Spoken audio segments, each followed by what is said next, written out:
Lorsqu'on boit de l'alcool, il est très rapidement absorbé, en 15 minutes si on est à jeun. Une petite quantité est d'abord absorbée au niveau de la muqueuse buccale et par l'œsophage. Le quart est absorbé par l'estomac et ce qui reste par l'intestin grêle. Une fois dans la circulation sanguine, l'alcool gagne les organes les plus vascularisés, comme le cerveau. Prenons un exemple pour comprendre ce qui se passe. Quand nous sommes stressés, il existe un mécanisme naturel qui va nous calmer. Vous allez voir deux neurones et leurs synapses, l'espace qui les sépare. Le neurone de droite doit dire au neurone de gauche de se calmer. Pour cela, il va produire un messager chimique en blanc. Ce neurotransmetteur se fixe sur les petits canaux pour les ouvrir. Cela permet au chlore, en bleu, de rentrer dans ces canaux et de calmer l'activité du deuxième neurone. Le cerveau se calme. Quand on consomme de l'alcool en rouge, il se fixe sur les canaux et les ouvre davantage et plus longtemps.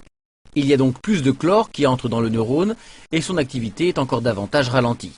Le temps de réaction est donc augmenté, la concentration et l'acuité visuelle sont diminuées, le champ visuel se rétrécit.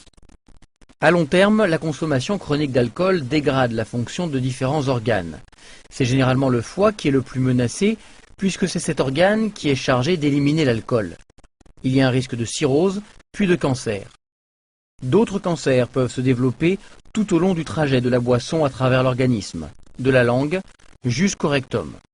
L'alcool augmente les risques de faire un infarctus, mais aussi de développer des maladies du système nerveux, des troubles du comportement et des dépressions.